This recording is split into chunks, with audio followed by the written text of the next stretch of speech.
MRL historic touring cars.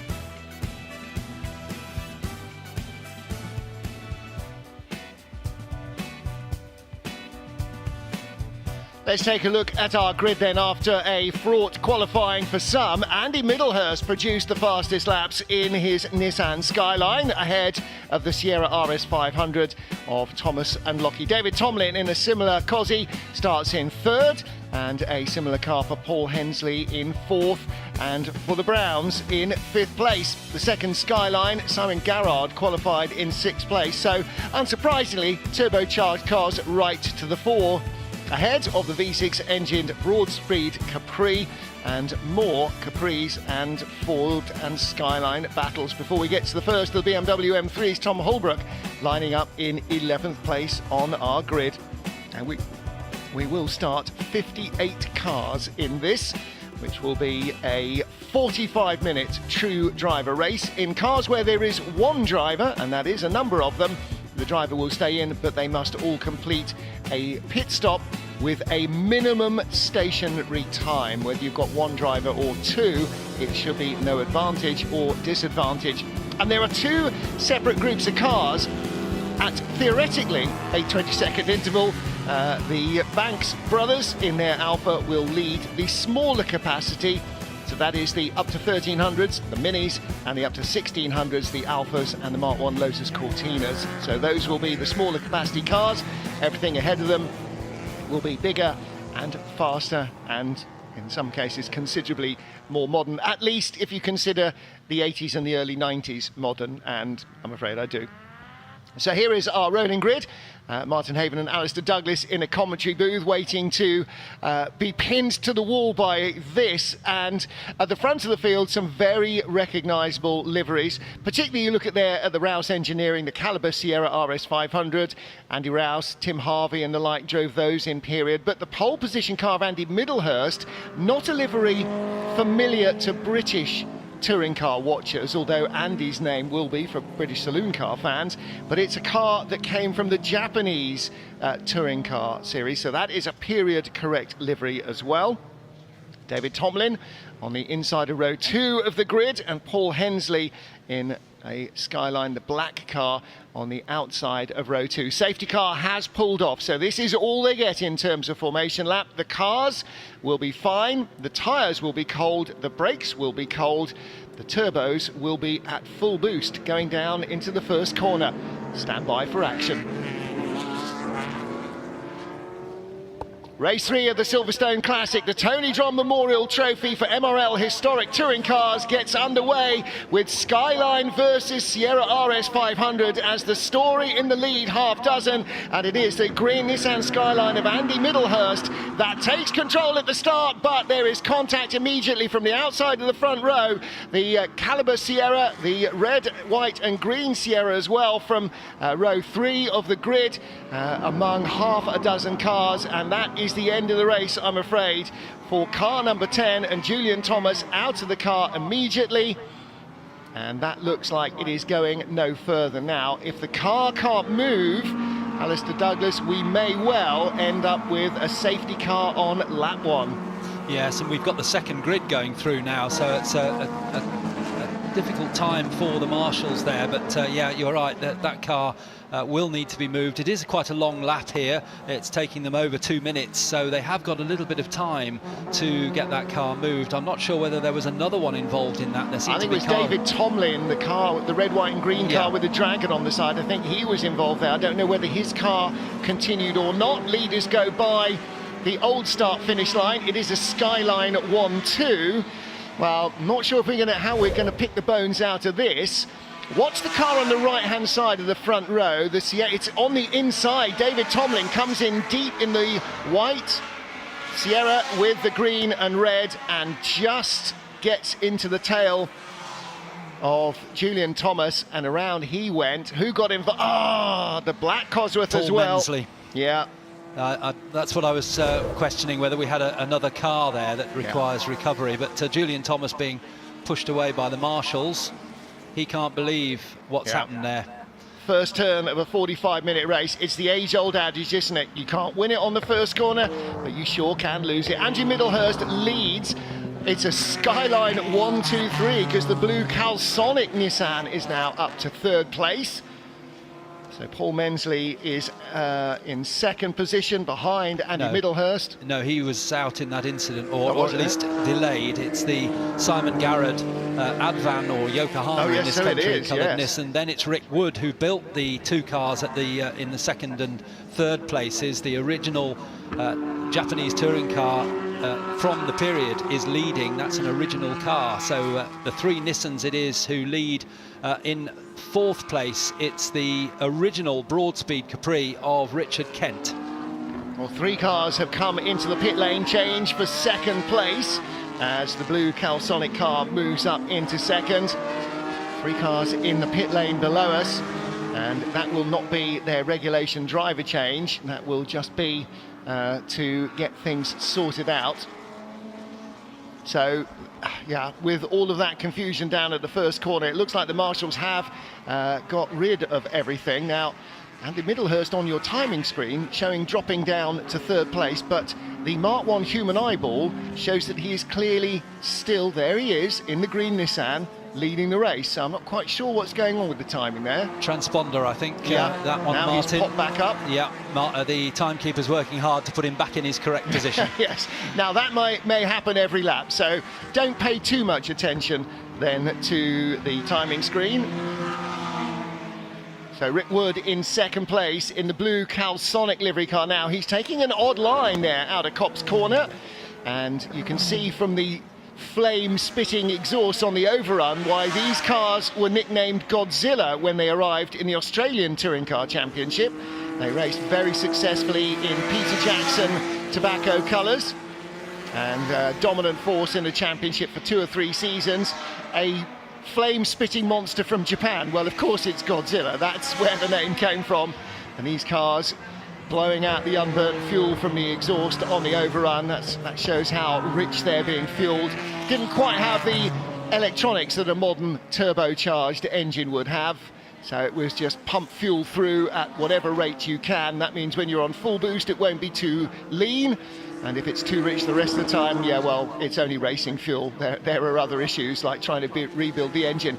But Rick Wood in the blue car is coming for Andy Middlehurst now, isn't he, with a head of steam. He might be the car builder, but he sure knows how to drive them as well. Now, there's a historic livery, the Eggenberger Texaco Sierras, Group A cars.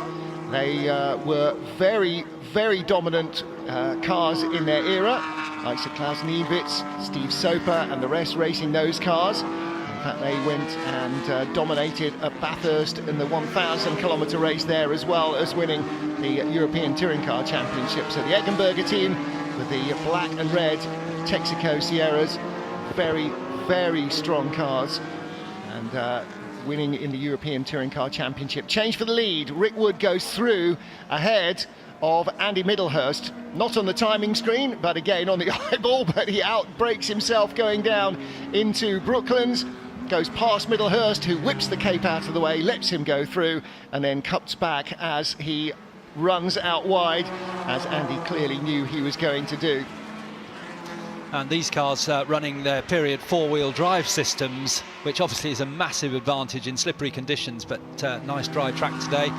But a little bit of extra weight, but tremendous traction from these cars, pushing out over 650 brake horsepower, and that's with a limited amount of turbo boost allowed in this class of racing.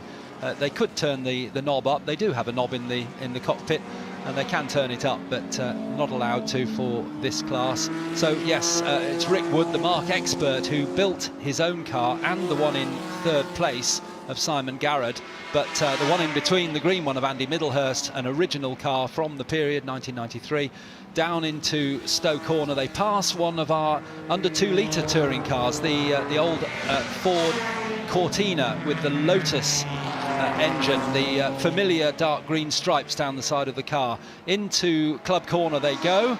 And if you've joined us recently, it's the historic Club Corner we're using, so not quite as tight as the modern Grand Prix circuit. Takes them out onto the Hamilton Straight with Rick Wood leading from Andy Middlehurst.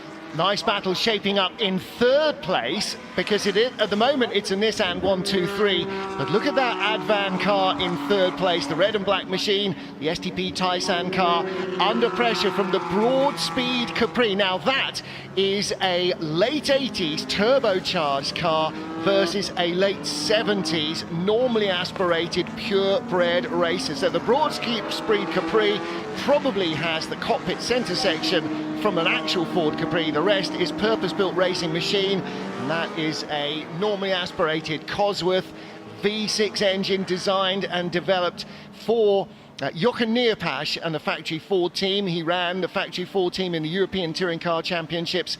You'll see some of those cars also white and blue with a different livery from the Broadspeed car before he moved over to run BMW's motorsport department. BMW, of course, were the arch rivals of Ford in the early 70s in the European touring cars. That's when they took over from the dominance of Alfa Romeo with the GTD AMs, or GT AMs rather. And that number 88 car you've just been describing, the Broadspeed Capri, is the original car. The other Capris in the similar livery are recreations, but that one absolutely original, built in 1973 by Ralph Broad's company in the Midlands, and it's been raced regularly by none other than Andy Rouse, who raced it at one time. He was one of the engineers at Broadspeed. Andy Rouse, of course, went on to dominate in touring cars, in Sierras and such like. So he was in touring cars for many, many years. So not just one, that car raced by Andy Rouse, not just two, the Caliber Sierras built and raced by Andy Rouse, but three, because Andy Rouse was also a Triumph Dolomite driver, and there's a Triumph Dolomite in the race as well. Whether it's an ex-Andy Rouse car, I'm not entirely sure, but certainly of the kind which he cut his teeth. Yeah, and that one was also produced by, run by Broadspeed as well, and Andy drove one of the sister cars to that. And that first kind of introduction to a team that could build, design and develop and race their own cars clearly had a big effect on Rouse, because of course that's exactly what he went on to do: build, design, develop his own cars. He was very good at finding cars that were good within the regulations. So Alfa Romeo GT V6 dominated the British Saloon Car Championship from a smaller class that wasn't quite as tightly contested. He found a Mercure XR4 Ti, a turbocharged Ford Sierra, which he then developed, which then led Ford to develop the Sierra Cosworth. So he was very good, as so many engineers are, at finding the right car within the regulations. Whether it was the obvious car or not remained to be seen. Another man who made a lot of ground out of doing that was Ray Malik, son of Arthur Malik. We saw Big Ray running earlier on in the Formula Junior race in a Malik, or in what became a Malik, in a U2 Mark II. But RML ran these Ford Vauxhall Cavaliers in the British Touring Car Championship in the Super Touring area against the factory cars of the likes of John Cleland and Jeff Allen, and these cars run by RML, just as competitive. Bobby Verdenrode, David Leslie particularly starred in these cars, won races outright and were always right at the front of the field. And RML went on then to run factory programs for Vauxhall, went on to run factory programs in the World Touring Car Championship and dominate that for Chevrolet. Ray run sports car programs. Ray will be out in the Group C demonstration in an Aston Martin Nimrod that he raced in period. They built Ecuria Cos Group C2 cars. I mean, an engineering concern that has done just about everything. And the Cavalier coming up behind, well, it's forebear by about 20 years, I suppose. The Mark 1 Lotus Cortina, 1600cc twin cam engine, so outgunned here definitely by the more powerful, more modern cars with aerodynamics and bigger tyres and everything. But the Lotus Cortinas in their own battle. And who's that? 101, that's David Eales and Paul Eales' car, so there'll be a driver change coming up for them. Now, 33 minutes remaining of the 45-minute race. What's the rule here, Alistair, for the pit window opening? Because clearly the cars that stopped on lap 1, you don't want to do your driver change then, even if you're allowed to. That's right. The pit stop window, which is when it opens and closes, is 15 minutes into the race to 30 minutes into the race. So this being a 45-minute race, we're very shortly coming up to the pit window in about 3.5 minutes' time. So opens at 1/3, closes at 2/3 distance, right, basically, in terms of time. So yeah, they've got another 2 laps, these cars, because they're doing They're doing slightly slower laps than the historic Formula 2 car, slightly faster, 2 minutes 16, not too bad. Fastest lap for the race leader, Rick Wood, by the way, 2 minutes 12. What did he qualify that car in? 2 minutes, is that right? Am I reading that right? Fastest race lap for Rick Wood, 2 minutes 12.3. Qualifying best for Rick Wood, 2 minutes 15.5. You sure they're not allowed to turn the boost knob up? Does the sandbag come to mind? Trouble for the Broadspeed Capri. And that is blowing oil in a way that it did not want. That's not the Broadspeed car, is it? That's one of the other cars. That's the RS 2600 of Nick Matthews and Miles Griffiths. So that car blowing a lot of oil, and unfortunately a long way from home. He needs to pull off as early as he can. He's trying to get off the racing line. Obviously his dash will be lighting up like a Christmas tree. When you have an old car like that, you've got a rev counter, you don't need a speedo, you don't care how fast you're going, you just don't want to over rev the engine. But right in the middle of every racing car dash is the biggest red or orange light you can find, and when that comes on, turn it off, because that's going to be expensive. Looking here at some of our 70s and 80s cars as the leaders come through. Rick Wood in the blue Skyline and the green Skyline of Andy Middlehurst, going by a group of Cortinas and one of the Rover SD1s, some of the V8 Rovers from the Group 1.5 early Group A era of British touring cars before we got into 2-litre Super Touring. And the gap comes down. Andy Middlehurst working well in traffic.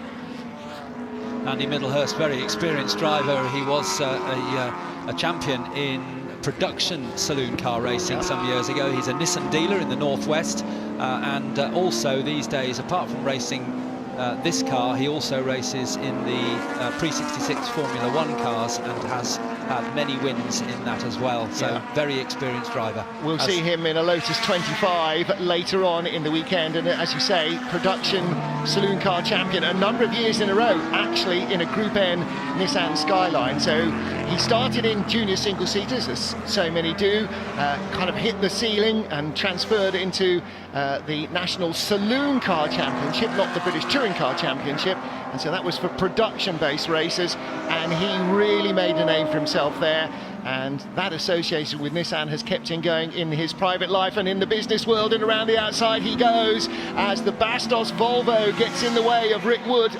Doesn't get in the way of Rick Wood. Rick Wood thought he'd be able to go inside the Volvo, but the Volvo driver hugging the inside line, and so I'm not sure. I think John Young started that, wasn't it? And James Young waiting to take over. So John hugging the inside line, trying to stay out of the way. Unfortunately, Rick wanted to go inside, didn't get through. So there is a change of lead, but Rick Wood has been quicker than Andy Middlehurst. His fastest lap was 1.1 seconds quicker than the green Skyline. So although the green car's in front, as they passed what still remains some of the parched earth here at Silverstone after a long dry summer, Rick Wood knows that he has got the quicker car. They go by Richard Dutton in the Mark 1 Escort. Richard, the second fastest qualifier in the up to 1600cc category. So the Mark 1 Escort of the Fortec team boss was quicker than all the Mark 1 Lotus Cortinas, which it sort of predates by a couple of years actually. Oh no, it doesn't. His is a slightly later model. It's still a Mark 1, Mark 1 twin cam. So he is, I think, still leading that category for the... Oh no, he's not. I think Andrew and Max Banks Alpha is leading the category for the Tiddlers from the Morris and Shepherd car, which started further back the order. However, leader is Andy Middlehurst, the green Skyline sweeping down past the wing into the first couple of corners of the Grand Prix lap. Abbey left-handed at Farm and then hard on the brakes down into the right-hander at Middle. Short squirt up to the loop, just enough to get the car back online, out wide, and then an early apex so that you can V the corner off and really get on the throttle, particularly with these turbo cars, as early as possible, sweeping through Aintree and down the Wellington Straight, and another Capri spewing oil, and that is a Capri 3-litre S.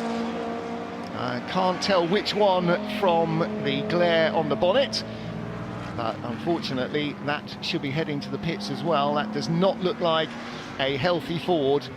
Is that the Hermitite Capri? I think it is actually.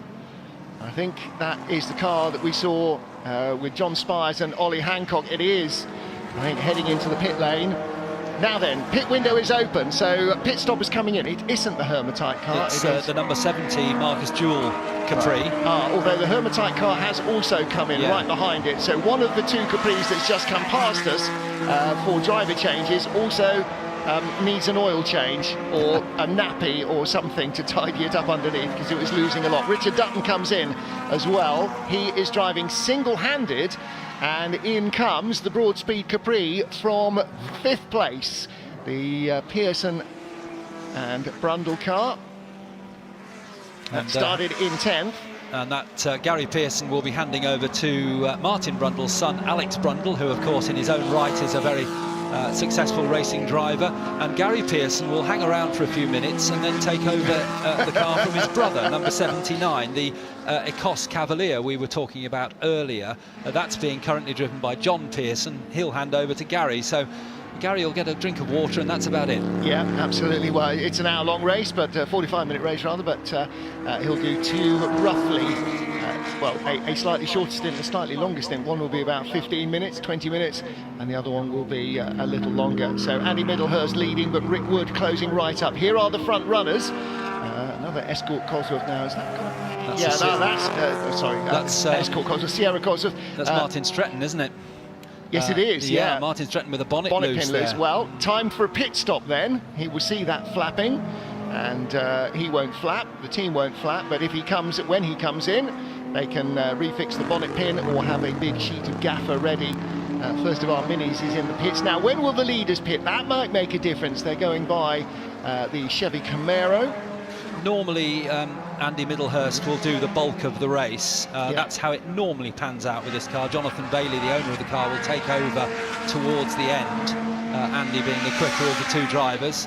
Rick Wood will do the bulk of the first part and stay in to do all the rest of the second part because he's on his own. So the pit stop won't be any quicker, but the difference there is that when he leaves the pits, he will know exactly what the car feels like, what it felt like coming in. Now, Andy Middlehurst will hand the car over in as good a state as he can, but the incoming driver will not necessarily know just quite how good the tyres and the brakes are, what's grabbing, what's working, what to nurse and what not. Whereas Rick Wood will have been in the car already, so he will have the advantage of A, a car that has produced faster lap times, and B, the feel for the car. Yes, the tyres will have cooled down a little. He'll have to be a little cautious on the outlap, but he does get the opportunity to continue in the car. So now whether he comes in from behind Andy Middlehurst, and you sense that he is a bit getting held up here as they come by the Toyota Corolla, one of the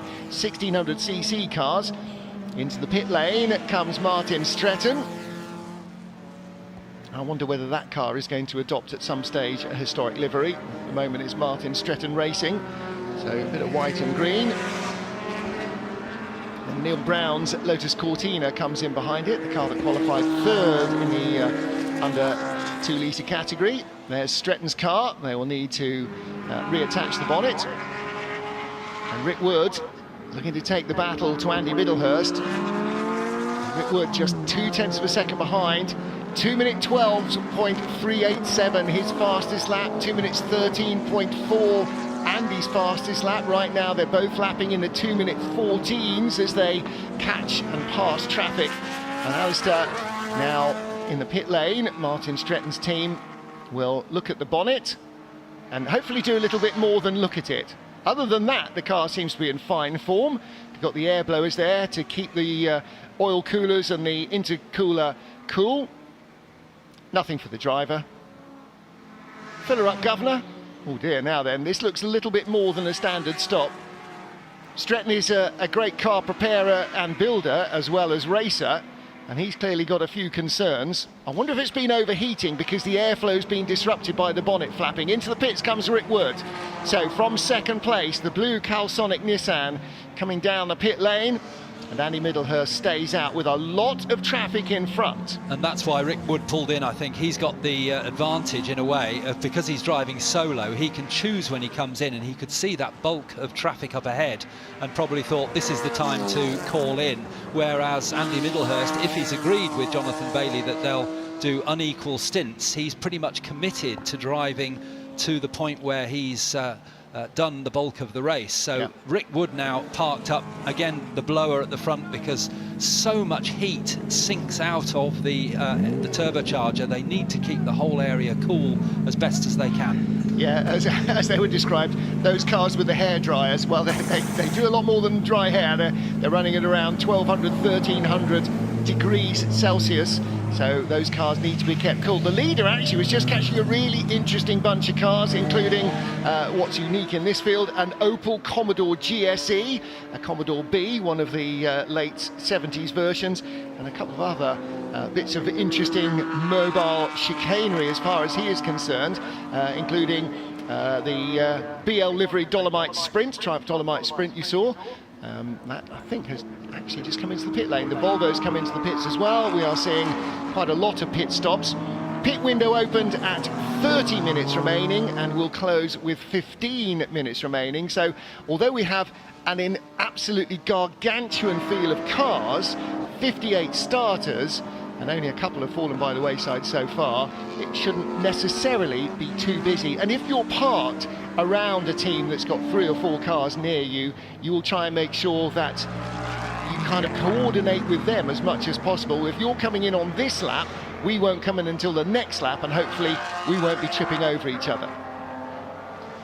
And a driver change going on at the moment in the 4th placed car in the pits, the original Broadspeed Capri, number 88, Richard Kent, handing over to ace historic driver Chris Ward. Chris, very, very quick indeed. Great driver change there in the ex-Yogi Muir Daily Mirror Rover. At least that's one of the drivers I associate with that livery. And Reardon Welby and Adrian Reynard. Yes, that Adrian Reynard with the designers. Andy Middlehurst is in from the lead. There's the Hermitite Capri, not blowing oil, so it looks like that one was okay. There's Richard Dutton driving solo in that Mark 1 Escort. Again, not big bubble arches, that's got the twin cam arches, so that's pretty much a factory-shaped body shell. And with that white and red livery of his Fortec Motorsport team, Richard Dutton, now in late middle age, I think it's fair to say.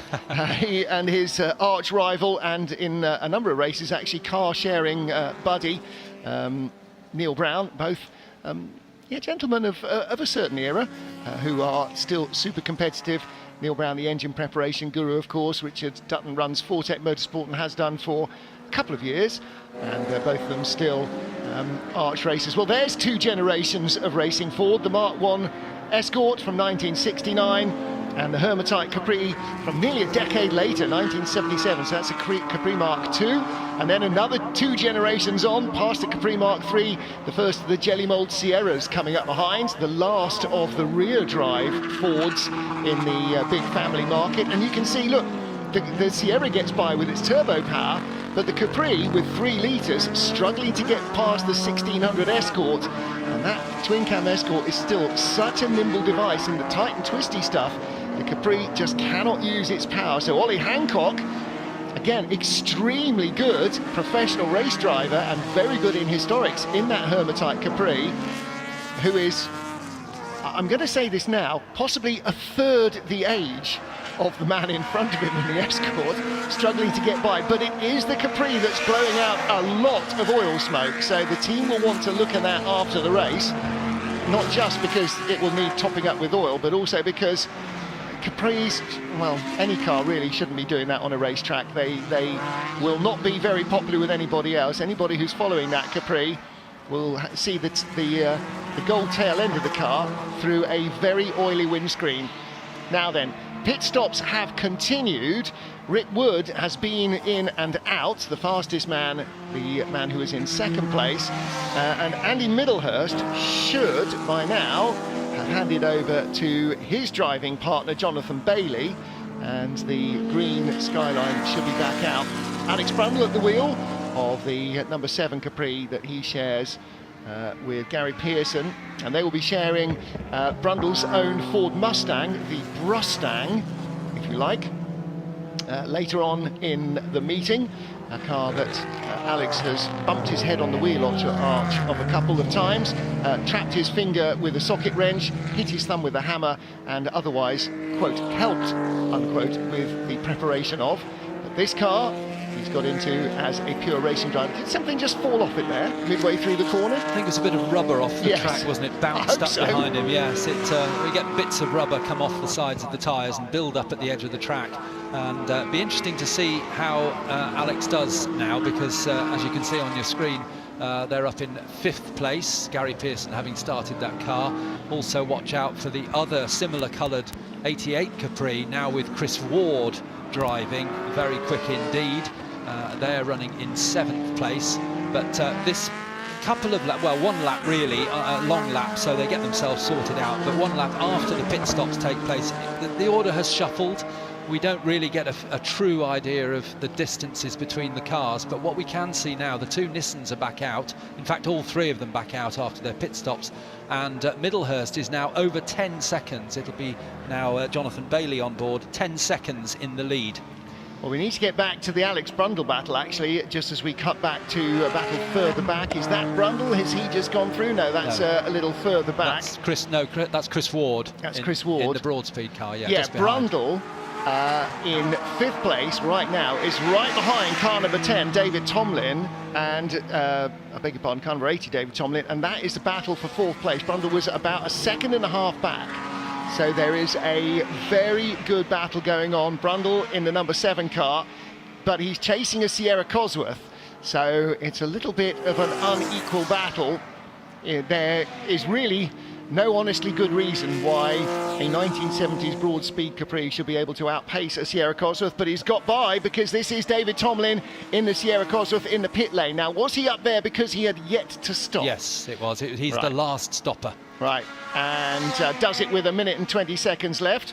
Oh, it's not a dragon on the side of the car. Now, I thought it was. It's a tortoise. Yes. Excellent, right. David Tomlin from Worcestershire, and we saw him out in the Formula 2 race as well, Yes. previous race. Well, he has got that contact on the left front corner, or that damage on the left front corner from contact with the Caliber Sierra of Julian Thomas in the first corner of the race. So the team trying to pull the wheel arch away, just to make sure there's no tyre rub. The colours, not an original car this, it's been built recently, but the colours of Batiboo, the builders, which was Thierry Bootson's sponsor in period in, Wow. not that car, but a similar car. So Alex Brundle is now up to 4th place. And okay, so he's chasing Simon Garrard's Skyline for 3rd, and the gap is 6.5 seconds. We'll wait and see how that goes, but actually Brundle lapping 1 second a lap quicker on the last lap. So are there 6 laps left at that rate of closing? And if he does get close enough, will the turbo boost of the Skyline be enough just to keep it in front of the key areas at the end of the straight? Andy Middlehurst, or not Andy Middlehurst, but in his case, Jonathan Bailey. The green car of Jonathan Bailey is now back out on track and still leads. Rickwood in 2nd place, 8.8 seconds back. So somewhere the Rickwood car, the blue Skyline, lost a lot of time. Well, oh, that's the Broadspeed car parked up, so that's Chris Ward, I'm afraid. Yes. A car that I was really tipping for the top has pulled off. That's twice in 2 races. I know. You're going to Terrible. have to stop mentioning friends and family. Going back to the lead battle, when they came out of the pits, the gap was 10 seconds, and you've just reported it's 8.8. So Yeah. Rick Wood is catching, but he's got a long way to go. And Jonathan Bailey doing very well in the green leading car. You may have heard a slight thunder under our commentary there. That was the Camaro coming back in. That's, I think, its 2nd one, might actually be its 3rd stop. And look at the difference of pace between these Skylines, the turbocharged Group A era, and the Rover and Cavalier that it has gone past. Of course, the Rover and the Cavalier were different generations of racer as well. But Rick Wood, absolutely flying at the moment. 2 minutes 12.387, his fastest lap. He did a 2:17.0 on the last lap compared to a 2:17.3 of the race leader, Jonathan Bailey. Bailey actually opened out the gap a little bit on that last lap, 2:17.3 to 2:17.9. So despite Rick Wood being a little quicker in the first part of the race and actually taking the lead at one point, he's now starting to lose out to Jonathan Bailey. I wonder if his tyres or his brakes are starting to play up. We've heard already in our first 2 races this weekend at Silverstone, the number of the front runners have had mechanical issues with the cars, and a couple of them with some of the oil that was down on the circuit after yesterday's day of qualifying, which, as you can see, is in some places still covered in a little bit of cement dust, quick dry. But here is the race leader, Jonathan Bailey, working his way through traffic into the Beckett's S's. Using the full Grand Prix circuit as raced in Formula 1, but with a slight variation. When you come through the Vale, there is a more gentle left-hander that takes you through Club Corner, and that Sierra that we just saw in the pits is slowing right down. The red, white and green car is crawling to a halt.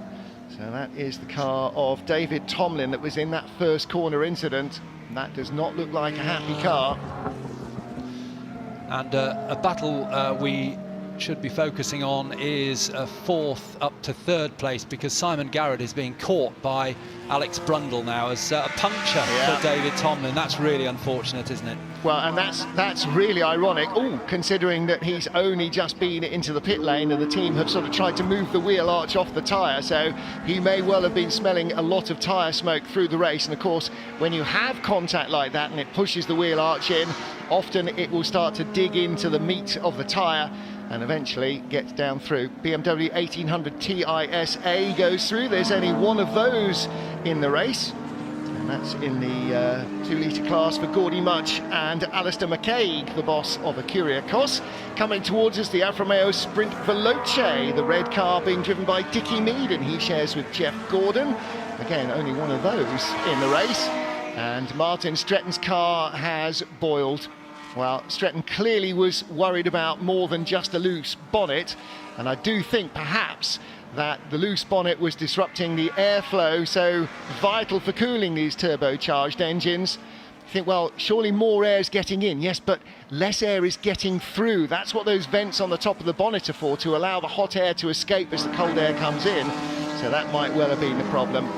Car number 7, Gary Pearson and Alex Brundle's Capri RS 3100.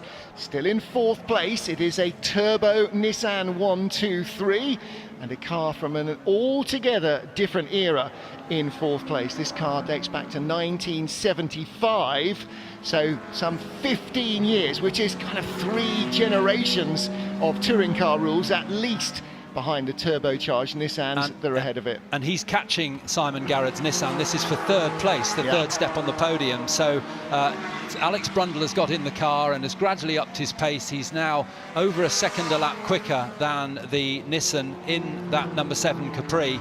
So a great drive from Alex, catching the Nissan Skyline with a lot more power and a lot of years of development younger than the Capri. 10 minutes to go, and that will equate to about 5 laps.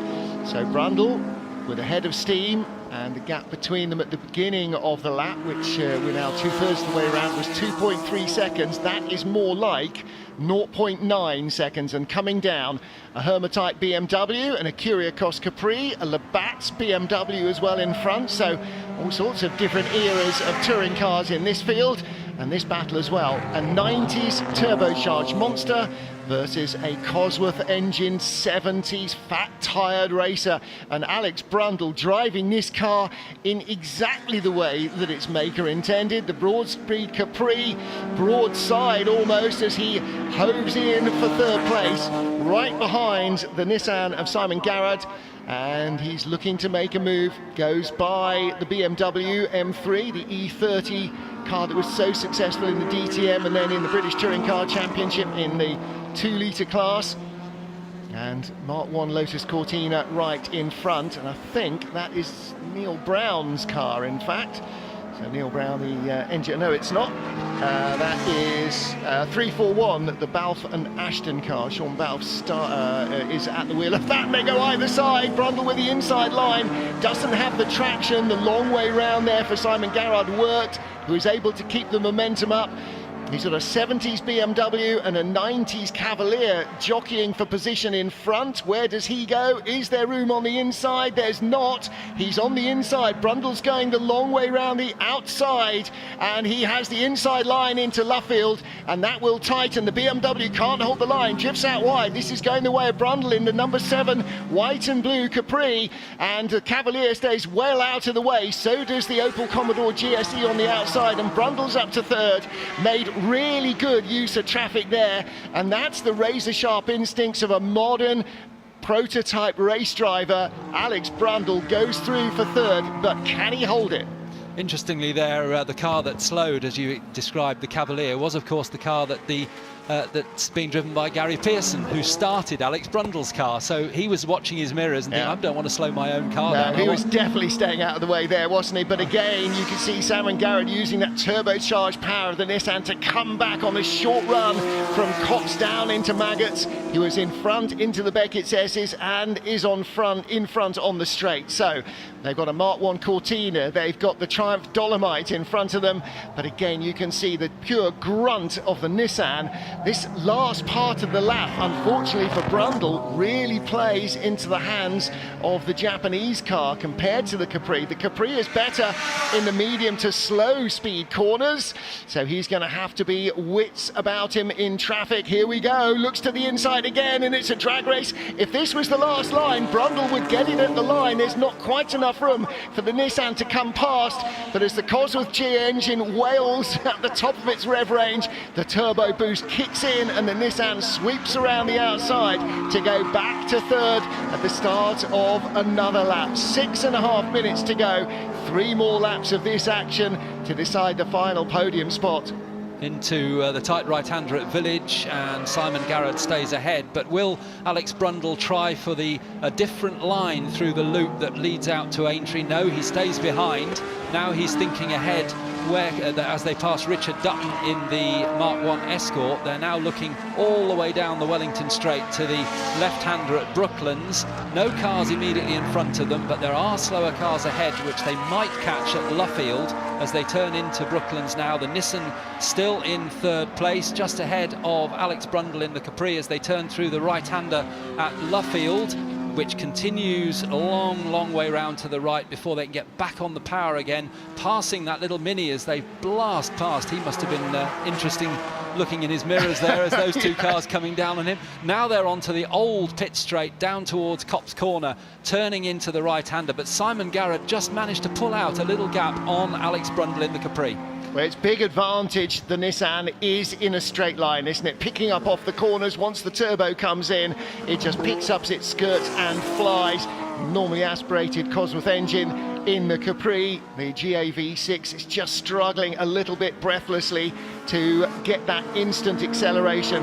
But where Brundle is good is his incisive nature in traffic, and the car looks to be at least as good on mechanical grip in the medium and slow speed stuff. But again, if this was the last lap, look at the way that the Nissan of Simon Garrett is able to pull away down the hanger straight into Stowe. I'm not sure that there'd be room there for Brundle to catch him and pass him. He is going to need the help of some traffic. Brundle is leading his own class, by the way. He's in a separate category to the 3 cars in front, so he will win his category, but he's a racer. There's a car in front of him. That cannot be allowed to continue if there's any way of getting by.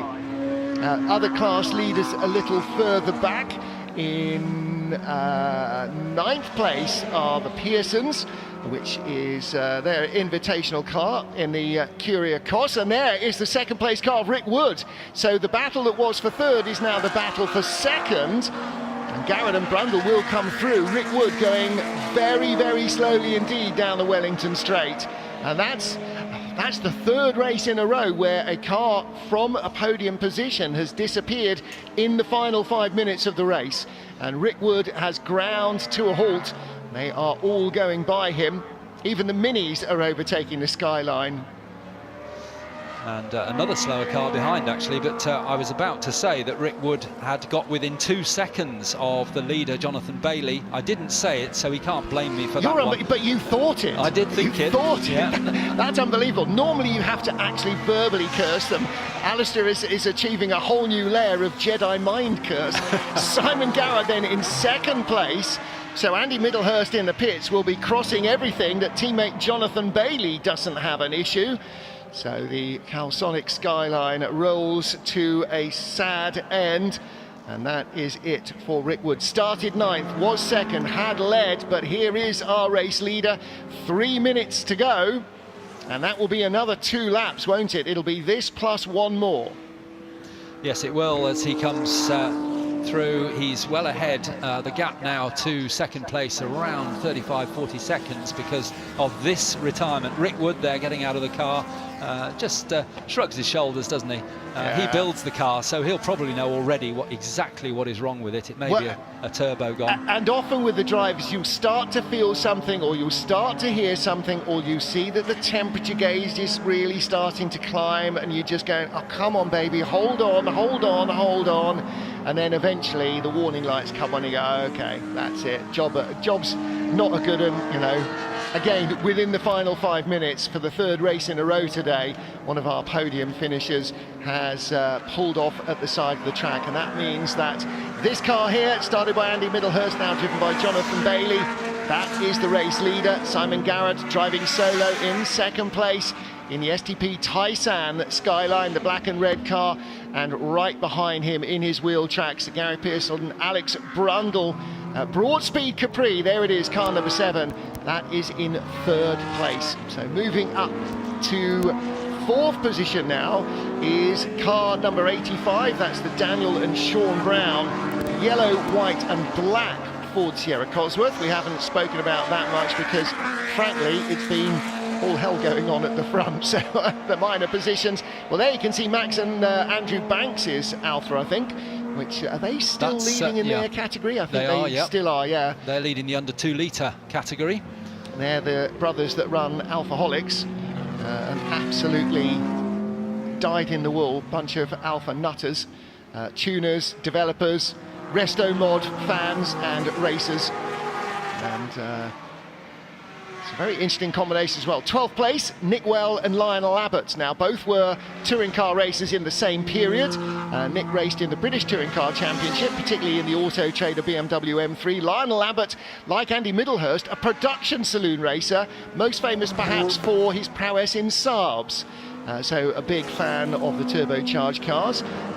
And although there is there are a number of BMW M3s here, they're not racing one of those. This is the Spears and Hancock Hermatite Capri. I think it's finally blown out all its oil now, and again, just half a minute remaining. So it will be this plus another lap. And here comes the leader again, passing that Opel Commodore. That's a Commodore B, the second of the generation, again passing that number 5, Reardon Welby and Adrian Reynard Rover SD1 in the Daily Express colours. So, final lap for the race leader. Final lap for Simon Garrett in second place, and he is yet to come across the line actually, so he's a long way behind. It's only going to be mechanical carnage that robs the green Nissan that started from pole of victory here, and actually it's looked like the class of the field pretty much all the way through. Rick Wood had a very good stab at trying to beat it, but it looks as though maybe from the pit stops his car was starting to fade because the gap started to grow, didn't it, after the driver change for the green car.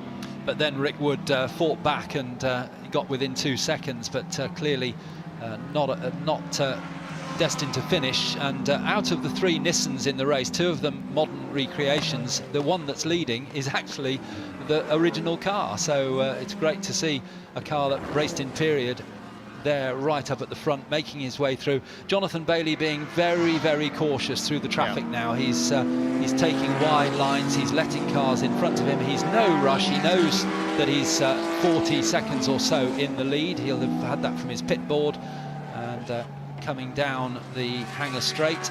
for the final time. Eggenberger, Texaco, Sierra right in front of him, another historic livery. And the Patrick Motor Group Rover alongside the Auto Trader BMW, the leader in the final couple of corners, just ahead of James Brodie in that black and chrome, yellow and red Ford Sierra in the colours that were run by David Brodie in period. The checkered flag awaits, lots of traffic, but the leader is there and coming to the line. Jonathan Bailey is going to win this race. He takes victory in the Tony Dron Memorial Trophy. This two-driver race, and by a substantial margin. The car started by Andy Middlehurst. Here is the car in second place, the STP Tysan liveried Skyline. It was due to be a Skyline 1-2-3, but Rick Wood dropped out with 5 minutes to go in his Calsonic liveried Nissan, and so Garrett in second place now, and just keeping himself out of the clutches of Alex Brundle in the Broadspeed Capri. That will be a class winner, but it will finish third place overall as well, against all the turbocharged opposition from the Skylines and the Sierras. The venerable 70s racer claims an overall podium spot, and a number of times got ahead of the Nissan as well. Alex Brundle will certainly have enjoyed that race, I think. That really, his first time out on track today, that will really get his juices bubbling. Of course, Alex producing a whole load of YouTube videos of the build of his own Mustang and various other car-related items. I feel pretty sure that there will be an ecstatic one around this race as well, so go and search him out for that later on this evening when you've got a few moments, and you can watch the boy Brundle getting very overexcited. That was a great race from the team for that car, and a very good run out front as well from Andy Middlehurst and Jonathan Bailey in this ex-Japanese championship car. Seiji Aro, one of the drivers of that car in period. And again, a dominant performance by one of the newest and most powerful brands in the series. 34 here is the Alfa Sud Sprint Veloce, and this is the car of Jeff Gordon and Dickie Meaden. And is this our Class A winner? I'm now struggling to see there's about 8 different classes here for the various different cars.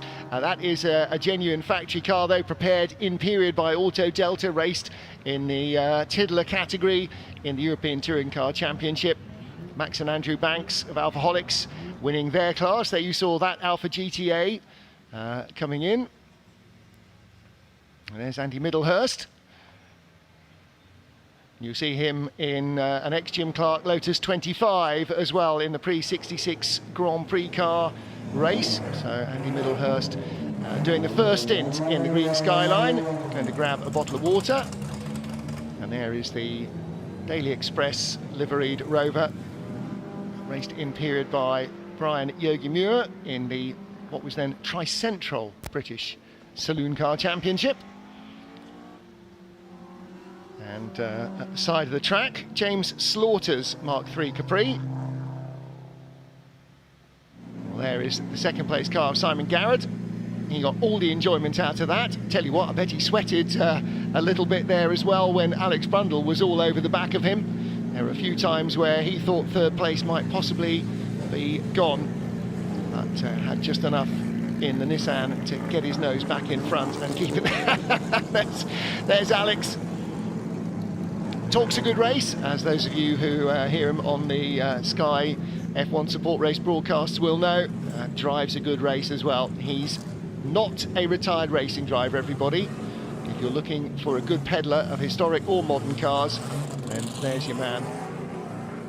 Too sure that he's disappointed with third place. Obviously he would have preferred to be second, but you come to these for a good race, and boy, they had a good race. Congratulating Simon Garrett, and they will be doing the barroom chat on that one for a long while. Well, it all went wrong in the first corner of the race for a couple of our expected front runners. 3 or 4 of the Sierra Cosworths tangled up in an opening encounter that saw the Nissan Skylines break free. 1, 2, 3, Andy Middlehurst ahead of Rick Wood and Simon Garrett. And And that's the way it stayed. Rick Wood had a couple of lunges to get in front of the green Nissan in the first part of this pit stop race. Once the pit window opened, he started to lose a little bit of performance. He wasn't the only one. A couple of others struggled. This was a key moment. Andy Middlehurst making the most of traffic to get by. In third place, Simon Garrett in the STP Tysan liveried Nissan, but in fourth place and leading their class, the Broadspeed Capri. The Cosworth that was in the early incident disappeared with a puncture, and then Alex Brundle in the second part of the race, coming on strong in the Broadspeed car, looking for third. Rick Wood retired, which made it a battle for second, but Jonathan Bailey taking over from Andy Middlehurst sealed victory for the green Nissan.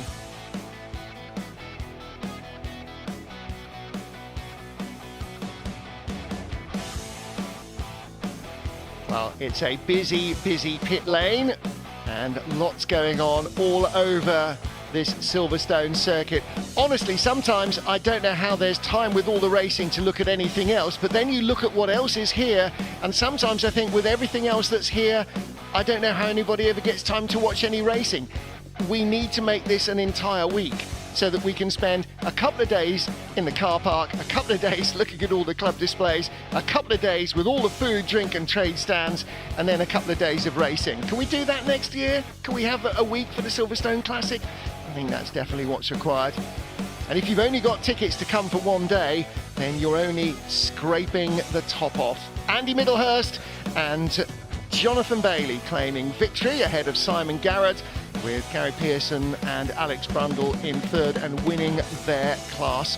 James Brodie, son of Dave Brodie, in his dad's period liveried Sierra Cosworth, finishing a strong sixth ahead of the Pearsons, winning their class in the Kuriakos Vauxhall Cavalier. Best of the 3-litre CSLs, Simon and Alexander, just ahead of the Boss Mustang. They round out the top 10.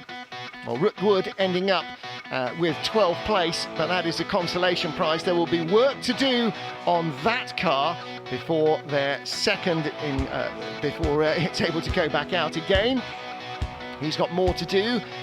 Richard Dutton and Neil Brown battling for honours in the Tiddler class, and they will be racing together later on during the weekend, as many of these drivers will be doing more than one race. Well, so much variety, so many different shapes, sizes, sights and sounds in this massive field of historic touring cars, in memory of the late racer and journalist Tony Dron. And a great way to remember Big Tony.